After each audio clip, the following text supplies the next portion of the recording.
Hello, mixtresses and mixters. This is mixtressrae. You're watching Mixtress Video.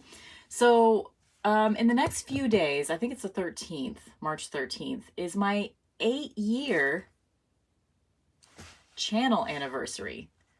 So, I just wanted to acknowledge that because most likely I won't have another video up before then. So this is kind of the hangout session / celebration of my 8 years on YouTube. So, probably not a lot of y'all have been with me since the beginning, but if you have, drop a comment down below.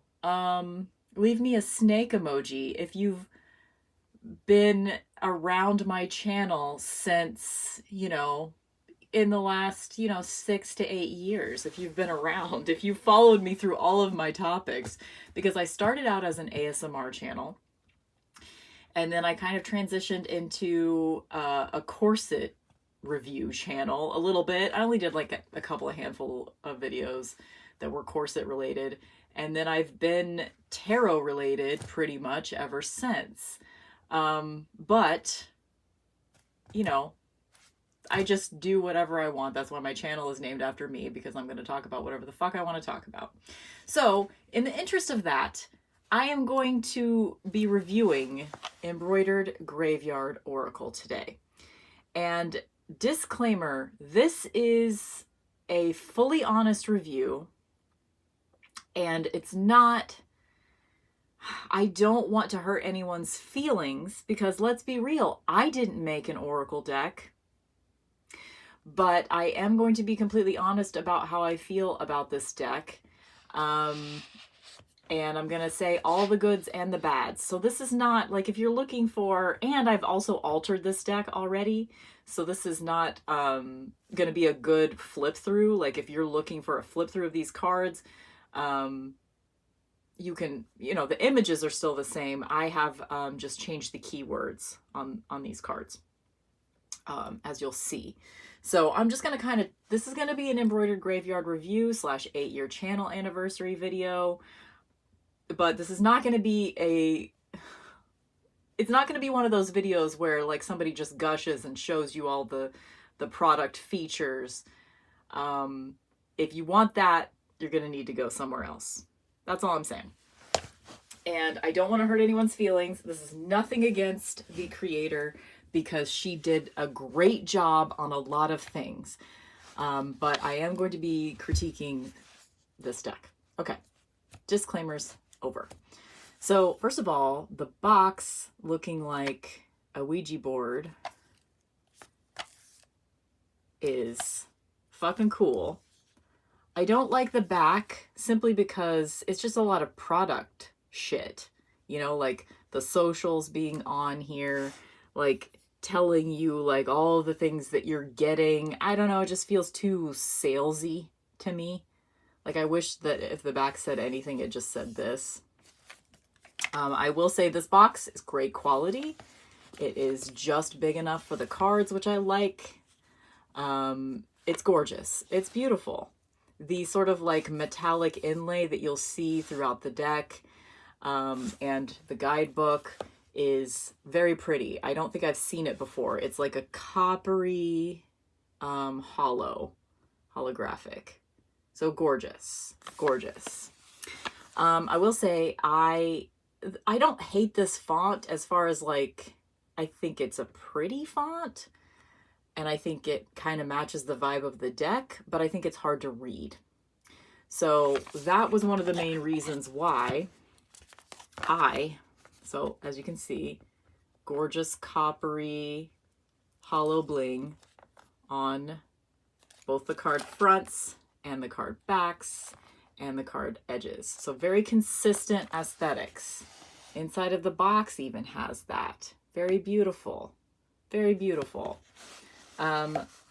Loving that. Okay, so really the only problems with the deck that I have, besides the fact that, do you see how much it's chipped? I've only had it for like 3 or 4 days, which is kind of like anytime you're getting mirror gloss like this, it's going to chip a lot, especially mirror gloss paired with black borders on cards.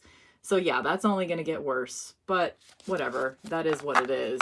Like if you're getting this kind of, my ring like looks cool and psychedelic. Look, ooh. Yeah, anyway. So that is that. Really the only critique with the deck itself that I have, it's nice, swishy matte cardstock, is that the font, before I modified this deck, it was just this same font right here, this font, and it was just hard to read. And also I didn't really like the keywords a lot of the time, so I changed them so that they fit with me better personally, because this is my deck.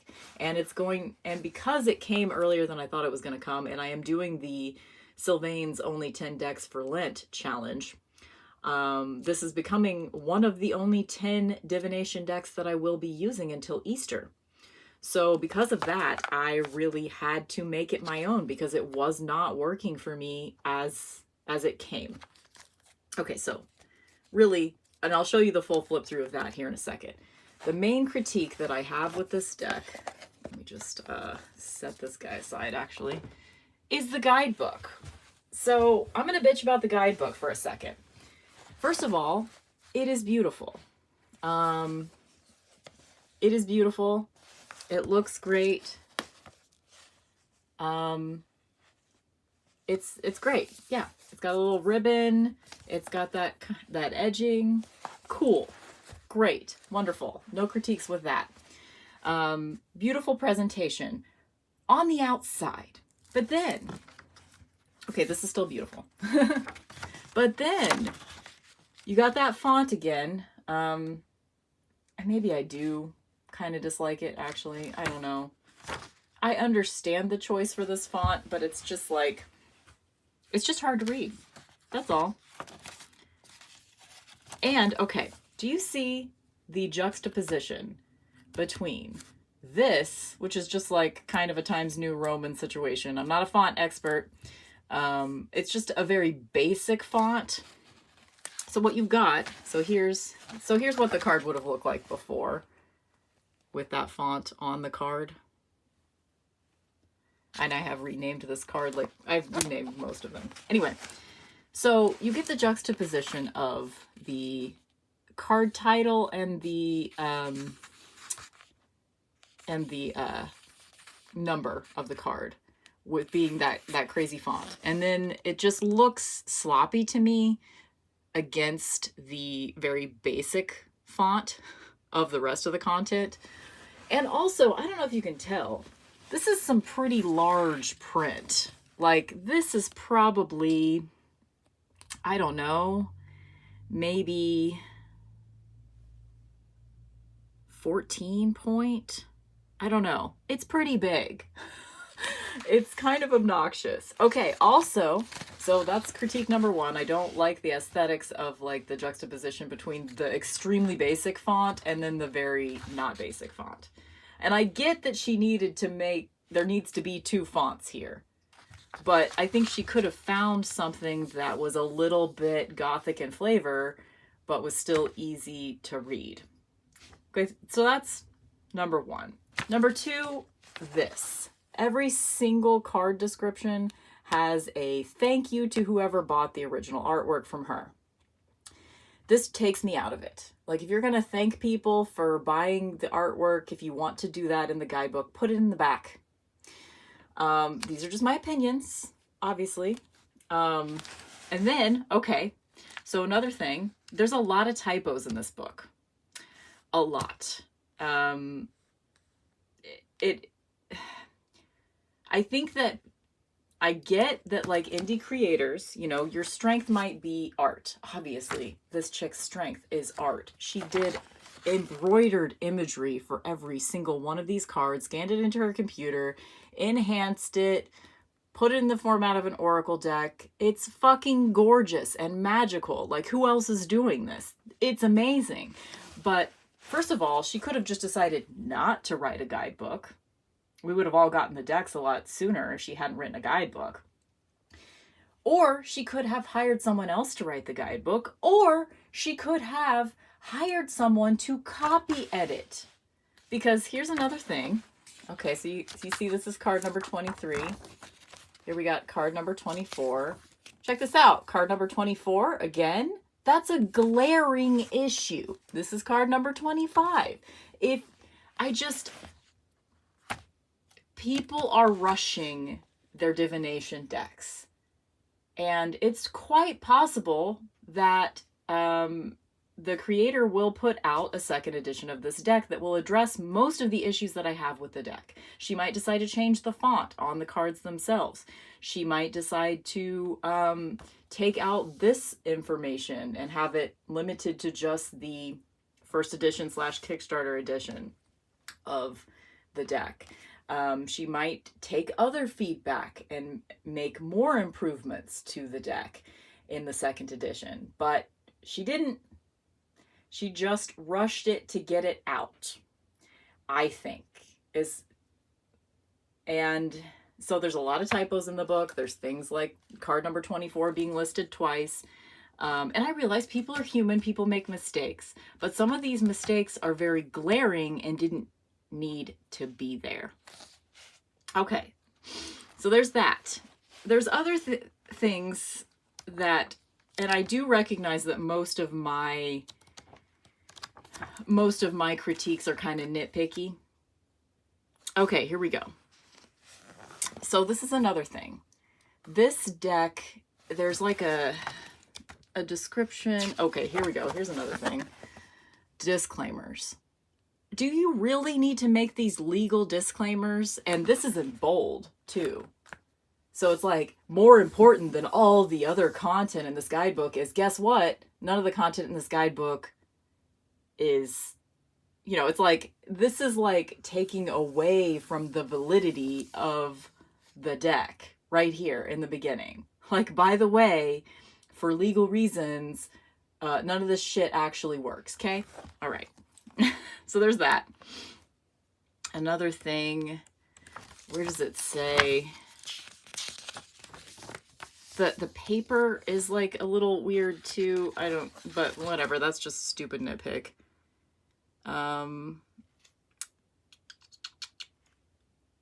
There's a lot of, yes, it does say, adapt this deck to meet your needs. That's important, but there is a lot of very prescriptive wording in this guidebook, despite the fact that we do have this in the beginning. And I think it's important to recognize that a person's going to use a deck the way that they want to use a deck. And there is acknowledgement of that in this guidebook. However, there is a lot of language that's like, you must do this, you need to do this, and stuff like that. That bothers me. So basically, this guidebook is not for me. It might be for someone else. This guidebook is not for me, and I'm about to bitch, and I've already started bitching about all the reasons why it's not for me. If somebody wants to put let's be real, I'm not going to put a timestamp in here, but most likely. But if somebody wants to put a timestamp in for when I stop bitching about the guidebook and actually show the cards, I will pin it, and so people can easier get to the points of this video that they want to get to. But other than that, if you're here to hang out with me and hear my opinions on life and Embroidered Graveyard, here it is. So this deck has like this sort of like wording where like, this deck comes deactivated for spirit communication. If you would like to use it for spirit communication, then you have to do like this special ritual to do it. So basically there's like, okay, so do you want to use this deck to communicate with spirits? Here's how you do that. Do you want to use this deck for just general introspection? Here's how you do that. Do you want to use this deck as like healing from depression? Here's how you do that. Okay, cool, fine. Okay, so here's where you have to program the deck. When you first receive your deck, you'll need to program it according to your needs. As standard, the deck comes with the spirit connection disabled. I get that she's saying that just so people that like think that this deck is about communicating with spirits might not be scared to buy the deck. And there really are people that are scared of like bad entities attaching to you and shit like that. I won't get into my thoughts on that, but, well, okay, I'll get into them a little bit. But I've been like debating all week whether or not I should make this video because I'm very salty about certain aspects of this tarot deck, but overall, I really like it, and I think that it's really well done. It's really beautiful, but I don't like the guidebook, and it really kind of bothers me. The guidebook is distracting me from my enjoyment for this deck. So that's what I'm here to talk about with you guys. Anyway, I don't believe really in like, I'm not going to say I don't believe in bad entities, but bad entities attaching to you, I think you can protect yourself. And anyway, that's not the point. That's not the point of anything. So the fact that this deck, the wording in this guidebook is that this deck comes deactivated for spirit communication. I just like, that's bullshit. The deck is as activated for spirit communication as you want it to be as the user. The user is activated or not for spirit communication, right? The Oracle deck user is the one that's activated or not for spirit communication. It's not the fucking deck. The fucking deck doesn't need to be activated. Like, sure, if you're like, I wish that the wording were more like, okay, if you are a person that likes to consecrate your divination decks, here's a possible ritual you can use to do that. But this is like making the claim that, don't worry, no spirits are going to try to talk to you unless you do this ritual. And here's the other thing that bugs me is how specific this shit is. Like, obviously there is the disclaimer that like you can do a ritual however you want to do it. There's wording like that somewhere in the deck. But the fact that this shit is so specific, like you're going to need one white candle. You're going to need all of this other stuff, a decorative plate, 5 whole dried garden sage leaves, ethically sourced, and a moon charged clear quartz crystal. So like, in addition to spending, $60-ish on this expensive Oracle deck, you're also going to need to get all this shit if you want to activate it for spirit communication. Like, no, you don't. You don't have to do that. You do not have to do that. Okay, there's lots of rituals in here. Okay. So, do you see like these like scratches and shit? I don't even know, like, have I done this somehow? Just by touching the pages? I don't know. So, quality of the pages, not great. It's like, there was a lot, so this is why I'm salty. There was a lot of attention paid to the presentation of this deck, to the box quality, to the outside of the book, to all the bling applied to every aspect of this deck. And it's all very beautiful, and I do appreciate it. But it's not carried through in the content that's in the book, in my opinion. Because it really reads like a first draft. Because of all the typos, and also the wording is a bit clunky. Like, it's okay to hire a person that's better at that shit than you are. If I ever make a tarot deck that has a guidebook or an Oracle deck that has a guidebook, you better believe I am going to be paying my friends. I'm going to be paying Julie, let's be real, to be my copy editor, because that is an important thing. And it's kind of insulting to editors everywhere if you are doing all this shit, you're insisting upon doing all this shit yourself if it's not your strong point. And this deck could have been, it's like whenever tarot decks are like almost there, they're just almost there, but there's something that they just did not take enough time with. And in this case, it's the guidebook. I don't think she took the time that was needed in the guidebook, and even in like the consistency of how she named the cards as well, leaves a bit to be desired. And again, this is my opinion, but okay, here we go. So the deck has different categories. There are spell cards, goddess guides, animal companions, and one of them's like earthly actions, I think is the is the fourth thing. Okay, so anytime you see in the corner of the card, so you're going to see this one's a heart. Oh, that's the fifth category, dearly departed ones. So if it's a heart, it's dearly departed ones. If it's a cauldron, it's a spell card. If it's a crown, it's a goddess guide. And if it's butterfly, it's an animal companion. Okay, cool.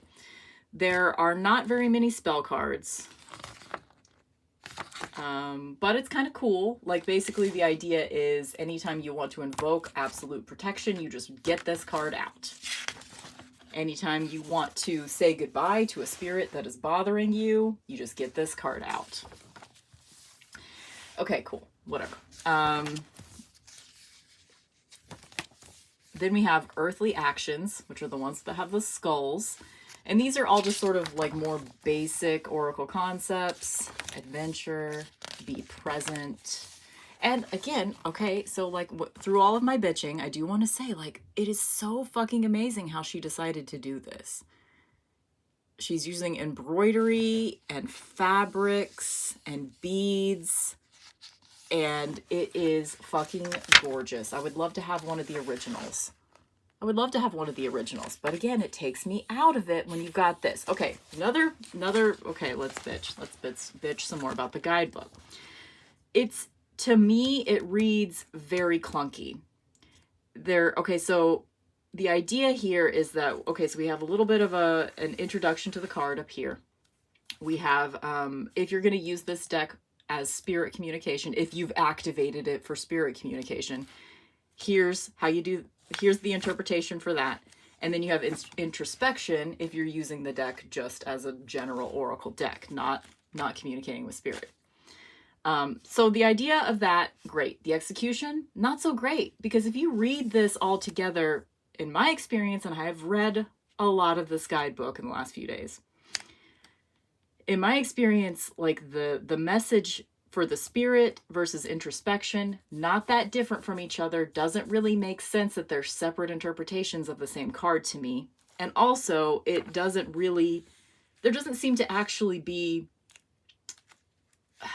a difference between the sections, between the introductory section, the spirit communing, and the introspection. It's almost like she wrote about the card, just sort of freestyle, first draft, wrote about the card, and then she decided where she wanted to put the titles based on, like, okay, we'll put the spirit communing, that's this paragraph, introspection, that's this paragraph.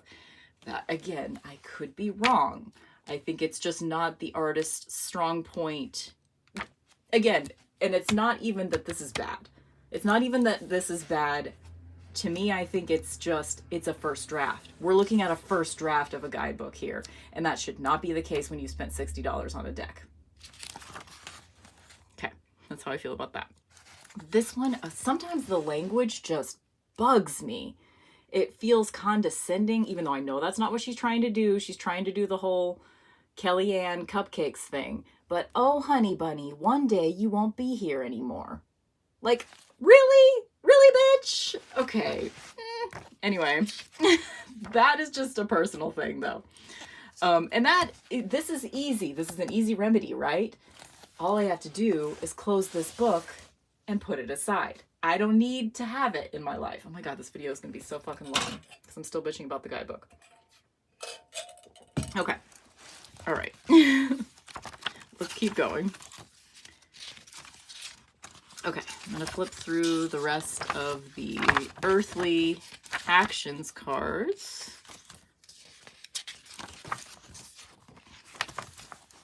Hard to flip through these pages too, because it's like that's really smooth stuff that you can't really get a grip on. Okay, anything with a little butterfly in the corner is an animal companion. The problem that I have with the animal companions cards, this is just a personal thing, but if this is going to be an animal companion card, I just want the title of the card to be the name of the animal on the card. That's just personal. So you'll see that I've changed those whenever I finally get to the fucking flip through. So I changed all of these to the name of the animal on the cards. Okay.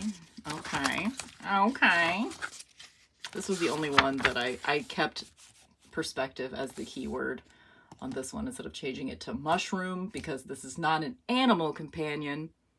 To me, this should have been categorized in the earthly actions. Just saying. But that's my own problem. Okay. This one's also in the animal companion. Why is winter solstice and summer solstice in the animal companion category? I don't know, but it is. Doesn't make sense to me. Goddess guys, this is another one that some of them are just general, like the witch is not a goddess. Temptress is a siren, not a goddess, but whatever, fine.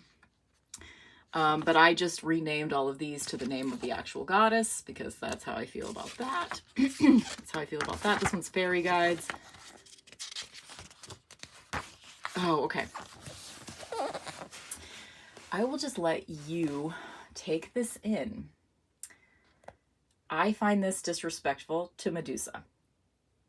It's not about her not being beautiful anymore once her hair is turned into snakes. That's not what it's about. This bothers me. I feel like there was a lack of research done into Medusa. But it also could just be a different interpretation that I don't understand. But personally, this fucking pisses me off. Beauty is not the fucking point. Okay. Cool. Persephone, Morrigan, Freya, the Fates. Hell, can we just appreciate this? Gorgeous. Gorgeous. I don't have this talent, so none of my opinions are really that important because I didn't put out something this amazing. So there's that. Okay, then you get to the heart cards. The heart cards are all the dearly departed. These are possible if you've activated the deck for spirit communication. Sorry, I'm so fucking sarcastic about that. Then these are your ghost guides and goddesses coming through to you. Little ones. So this is like any pets that are kind of like exotic pets, essentially. Then you've got a cat, and you've got a dog, and you've got Pinky Swear, which takes me out of it. Just calling something Pinky Swear. Like, why didn't you just call this best friends or something? You know, anyway. You've got they, them, innocence, twins, brother, sister, lovers, mother, father, grandma, grandpa, ancestors. Okay, this is probably the card that pisses me off the most. Not because it is a community card, not the card itself. Looking at the card itself and like drawing on your own intuition and blah, blah, blah is great. But the guidebook fucking ruins it for me because, okay, so she does this whole like, thank you guys so much for helping me with my Kickstarter, blah, blah, blah, blah, whatever. Okay, fine. Okay. We live in a system which praises individualism and consumerism. So this card is half about thank you so much for giving me so much money to make this oracle deck, but also don't worry about consumerism too much. This, especially when this card comes up for you, please remember you significantly changed one artist's life with just the click of a button. With the click of a button and also like $60-ish with a bunch of money and the click of, not just a click of a button. You gave this bitch some money. And I keep saying this bitch, and I don't mean to call the creator a bitch, okay? Please know that. It's just, you know, that's how I talk. Every person is this bitch to me, including myself. I have a podcast called What's This Bitch Talking About? So I'm really not saying that, even though I'm being sarcastic and salty about some of the aspects of this deck, I am not saying that to be insulting to her. I'm just saying. So this really pisses me off because, like, you got a card that is about community. Cool, great. But then it is muddied by, like, why do we want to be inside the experience of you creating this deck while we're using this deck? This deck is, if you're going to be able to create a personal relationship with a divination deck, then this kind of shit thank you for purchasing this artwork. Oh my God, thank you for helping me. Like, great. I get it. She probably is so appreciative of people supporting her with her endeavor. And I'm glad she got supported for her endeavor. But all of this shit should be like in acknowledgments in the back. It shouldn't be a part of the experience for you whenever you're pulling a card and you're doing a ritual, pulling a card, opening up this guidebook for extra insight into the deck. That's, I mean, it's my opinion, and other people might feel differently. Here's another thing. So so the summer and winter cards were in the animal spirit communication, the animal companions part of the deck. And then both the spring equinox card and the autumn equinox card are in the spell category. Okay. That just feels like not enough thought was put into that. And also, the autumn equinox and spring equinox cards were extras added to because of the Kickstarter. They were like Kickstarter extras. So you weren't even going to get autumn and spring before the like stretch goals, which rude. Okay, so then almost every, because this is something that like annoys me, but it probably shouldn't annoy me. Almost every single card refers to a spell or a spread elsewhere in the guidebook. So every single time you pull a card, you come to here, you have to see who bought the fucking artwork.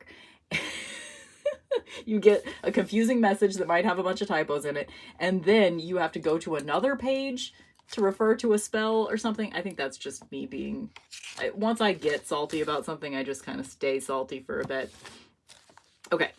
Okay, so you got a bunch of rituals and spreads and shit in the back. Okay, cool. Whatever. All right. So let's stop talking about the guidebook now, because here's the thing. I am not going to be using this guidebook because all it has done has pissed me off. I might use this... I might take the pages out and turn it into a journal. Maybe, because this is a gorgeous, gorgeous hardback situation. I love it. So this might become a journal. Okay, cool. All right. Let's go back to the deck. 32 minutes in. All right. Okay, so here's where I'm going to be appreciating, right?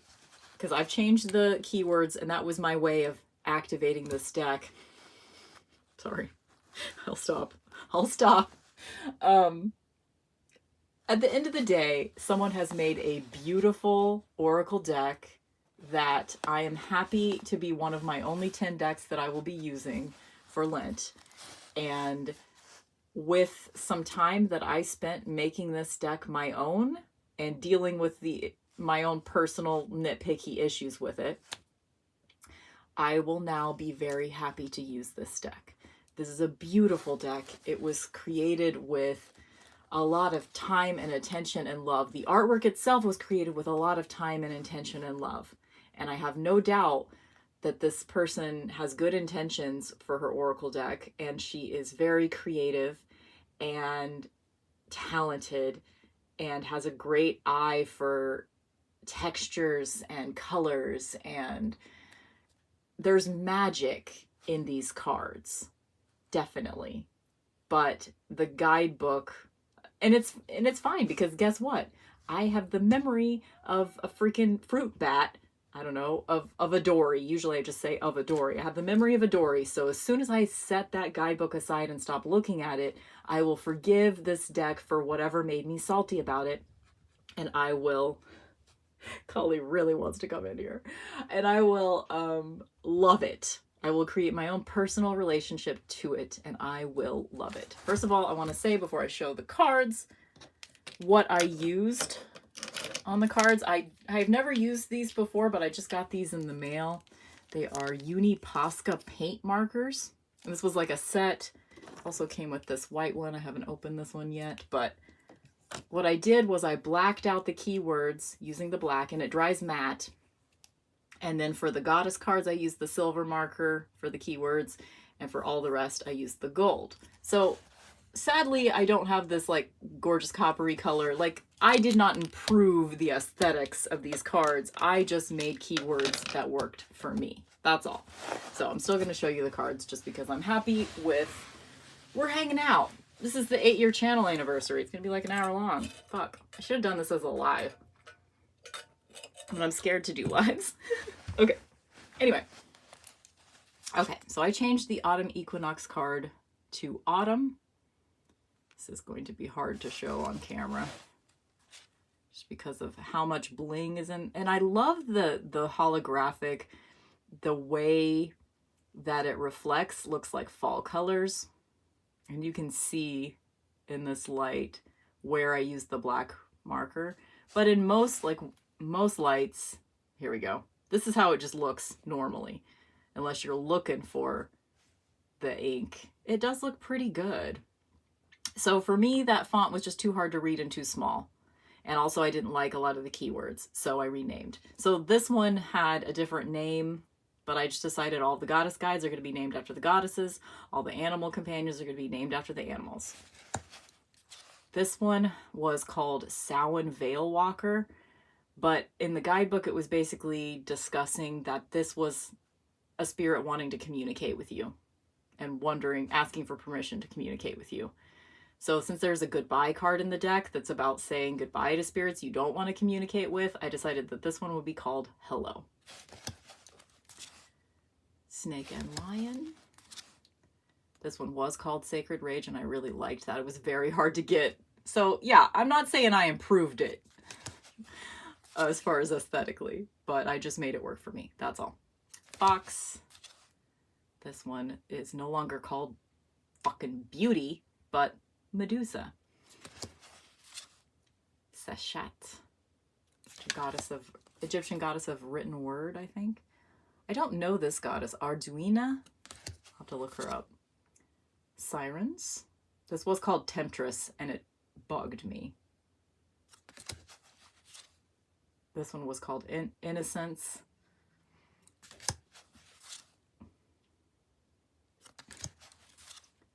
I don't remember what all of them were called before, but this one, like I said, I kept the same. It's Perspective.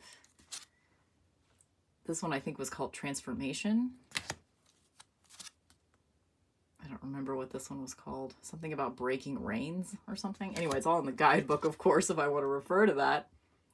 This one was called Vulnerability, which is fine. It's just that I was trying to make the font bigger, so I wouldn't have been able to fit vulnerability on there, but I think trust makes just as much sense. I don't remember what this one was called, but it didn't make sense to me. But after I read the guidebook, I was like, oh, okay, so they're talking about clarity. They're talking about, like, intuition. And this is a spell card, too. And I think part of the reason why... Sorry, I gotta readjust. Back problems. Okay. I think part of the reason why I'm kind of salty about this deck, as you've heard, is also because it is so up my alley in so many ways. But, like, so I'm being, like, pickier about it because of that, you know? I think this will pair really well with my Marigold Tarot. This one I like. So this one was called, I think, Be Present or something like that. I like this because this is a present being presented to you. And it's also, the guidebook is talking about, like, living in the present moment. So all meanings of the word present make sense with this card, I think. We've got sister, brother, Joan of Arc, winter, lovers. I didn't change that. And with some of these, like this one was mother, but I changed it to mom because that's what I call my mom. Mom. This one was release tears, but I thought that was just a little too specific. Like, you can see that there are tears here. This one was absolute protection, but I just figured protection, good enough. Home. I think this might be my favorite card. I love that Hell is in this deck because you don't see her often.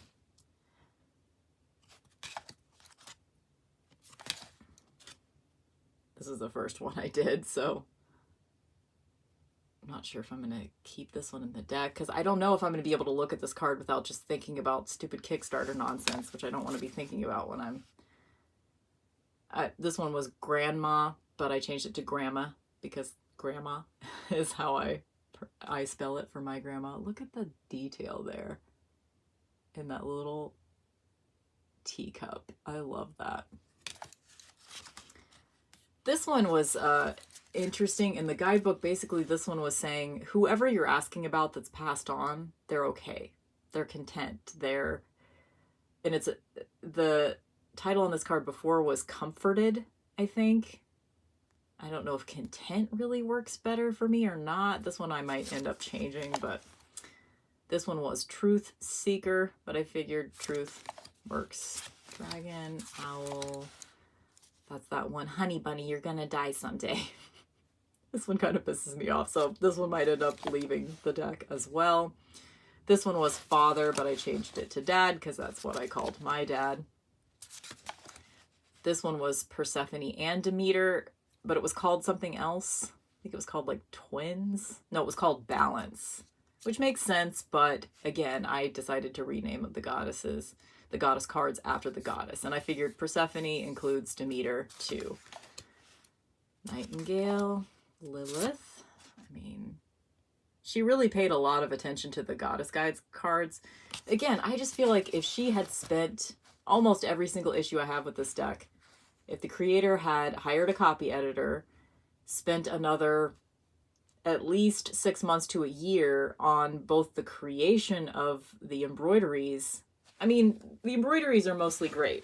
They're mostly great. I think she did a pretty great job. I'm sure she spent many, many hours, but I think it, yeah. Anyway, if she had spent more time on this deck, it could have been better. And the sad part is, the bittersweet part is, the second edition might deal with every single issue I have with it, which I know I said before, but yeah, this video is going to take like 1,000 years to upload, which is probably a good thing because I'll have time to think about what I have done, what I have said.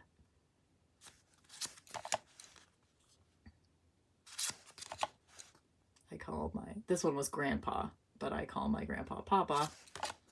So that's just, you know, different ways that I made it more personal to me. This one was self-love, but personally, like, the term self-love is just, it doesn't work for me because it's used too often. So I just decided to change this one to Strength Within. This one I kept the same. This one I kept the same. And this is a really beautiful... She's sewing this, like, she's sewing her own hand on. And it says, what does it say? I don't know what it says. Reap what you sow. That's what it says. Okay. Reap what you sow. And this sort of like lace underneath as the blood and muscle. Oh, that is gorgeous. That is gorgeous. At the end of the day, she made a fucking amazing thing. And the things that piss me off about it will no longer exist now that I have altered some things. And this one was just more of a personal choice. This one was the they, them card, and I renamed it to Spectrum because I thought of it as non-binary is basically just accepting that nothing in this life is one or the other. Everything lies on a continuum. So I just decided to rename this card Spectrum. And this one was the Pinky Swear card. So I just decided it was Mates. This one was a very personal choice. Well, this is one of my personal mottos. Do it now, be ready later. Just to get myself to fucking do something. Because this is the card that, it was called Adventure. And the guidebook just basically says, say yes. And since I didn't have a no card, because at first I named this card Yes, but I decided since I didn't have a no card and I already have a hello and goodbye, which could kind of be a yes or a no as well, that I would just change this one. And I didn't really like the word adventure, so I just decided I would change it to do it now, be ready later. It's one of my personal mottos. Not sure I will use this deck for anyone other than myself. Like, I might get it out for client readings and stuff, but I'll have to do a lot of explaining, especially because of these last 2 cards. So this one was the cat card, and this is the dog card. This one was called Companion, and this one was called Faithful or something. And I just renamed to my very favorite cat ever in the history of the universe. My first soulmate in this life. Her name was Maxine. And so I decided that this is her. Very specific to me, obviously. And Dexter is my mom's chocolate lab that died a few months ago. It hasn't even been a year. And he was just the best dog ever. So now I end this whole thing by crying. But Maxine and Dexter, those are my babies. So I do actually plan to use this card as like in a spiritual way. I think it has a lot of potential. But I think the potential is something that you have to bring to it. At the end of the day, it doesn't matter what the guidebook says. It doesn't even matter, you know, if there are aspects of the cards you don't like, because you can change them, as I have done. You can make it your own. And maybe some artists wouldn't like that aspect, but these are, in my mind, tarot decks and oracle decks are spiritual tools. So you're going to use them. You need to be able to use them the way that it works for you. So I have done that. And at the end of the day, this is a fucking gorgeous oracle deck. And I'm happy to have it, especially now that I have made it mine and activated it for spirit communication. In the way that I want to activate it for spirit communication. This is nothing against the artist. If the artist is watching this for some reason and you've made it this far, I can understand your reactions to some of the things I'm saying. I know that it would hurt your feelings, but I am so sorry for that. It really, nothing is against you. I am just very detail oriented and very opinionated. And at the end of the day, I love your deck and I'm going to use it. And it could even become one of my very favorite oracle decks. It's true. It could. Despite everything I said, this could end up being one of my very favorite oracle decks because it is so specific to the way that I view spirituality, I guess. Like, the most spiritual places to me are cemeteries.